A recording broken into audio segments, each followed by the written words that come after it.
لیکن اگر فجر کی نماز یا مغرب کی نماز آپ نے اکیلے پڑھنے شروع کی تھی، پھر فرض نماز آپ اکیلے پڑھ رہے تھے اور پھر وہیں پر جماعت کی نماز قائم ہو گئی فرض پڑھنے کے لیے، تو اسی صورت کے اندر آپ فوراً اپنی نماز توڑ دیں اور جماعت کی نماز میں شامل ہو جائیں، خواہ ایک رکعت پوری کر چکا ہو یا نہیں، کیونکہ اگر یہ اس وقت دوسری رکعت ملائے گا تو خود جماعت کے فوت ہو جانے کا اندیشہ ہے۔ البتہ اگر فجر اور مغرب میں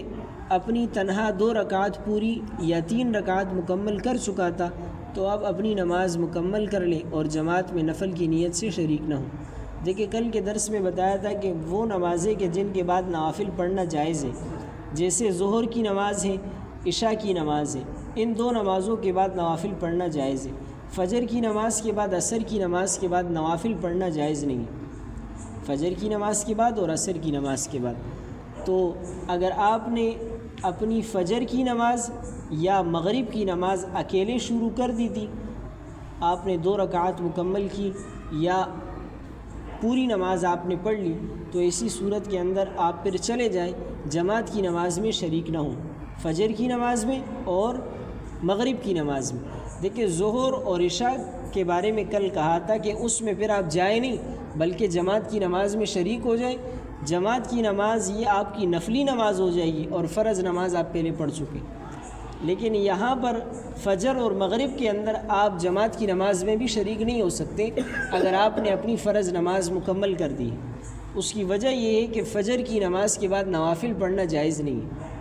اور مغرب کی نماز کے بعد نوافل پڑھنا تو جائز ہے، لیکن مغرب کی نماز چونکہ 3 رکعت ہے اور 3 رکعت نفل پڑھنا جائز نہیں۔ نفل آپ یا 2 رکعت پڑھ سکتے ہیں یا 4 رکعت پڑھ سکتے ہیں، 3 رکعت نفل نہیں ہوتے، تو لہٰذا فجر کی نماز اور مغرب کی نماز میں آپ داخل نہیں ہو سکتے۔ تو کہا کہ وجہ صاف ظاہر ہے کہ فجر میں تو اس لیے کہ فرض پڑھنے کے بعد نفل پڑھنا طلوع آفتاب تک مکروہ ہے، اور مغرب میں اس لیے درست نہیں ہے کہ شریعت میں 3 رکعت نفل پڑھنا مشروع نہیں ہے، یعنی جائز نہیں ہے، اور اگر 3 کے بجائے 4 رکعت پڑھے گا تو امام کی مخالفت ہو جائے گی۔ اگر کوئی شخص کہے کہ فرض نماز تو میں نے اپنی مغرب کی پڑھ لی ہے، لیکن اب یہاں پر جماعت کی نماز بھی ہو رہی ہے، لہٰذا میں امام کے ساتھ نماز میں شریک ہو جاتا ہوں مغرب کی نماز میں، امام 3 رکعت پڑھائے گا اور 3 رکعت نفل ہوتے نہیں ہیں، لہٰذا میں امام کے 3 رکعت کے بعد ایک اور رکعت ساتھ ملا دوں گا،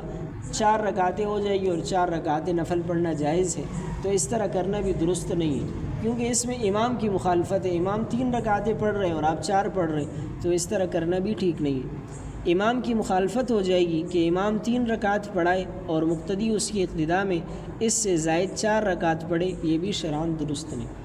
خلاصہ یہ دیکھیں، یہ جو کل کے درس میں اور آج کے درس میں جو بات کی گئی ہے یہ فرض نماز کے متعلق ہے، سنتوں کے متعلق اور نوافل کے متعلق نہیں ہے۔ وہ کل کے درس سے شروع ہوگا کہ آپ نے سنت شروع کی، ظہر سے پہلے 4 سنتیں، آپ سنتیں پڑھ رہے تھے، یہاں امام مصلی پر آیا اور نماز شروع ہو گئی، اس کا کیا حکم ہے؟ عصر سے پہلے 4 رکعت سنتیں غیر موقع ہے، آپ نے وہ شروع کی تھی، جماعت کا ٹائم ہوا، امام مصلی پر آیا، اس کا حکم الگ ہے، وہ کل سے بیان ہوگا۔ یہ جو آج اور کل کے درس میں بیان ہوا یہ فرض نماز کے متعلق ہے کہ آپ اپنی فرض نماز اکیلے پڑھنا چاہ رہے تھے، لیکن پھر صورت یوں بنی کہ وہاں جماعت کا انتظام ہو گیا، تو اس صورت میں پھر حکم کیا ہے وہ یہ 2 آج اور کل کے درس میں بیان ہو۔ اللہ رب العزت سے دعا ہے کہ ہمیں دین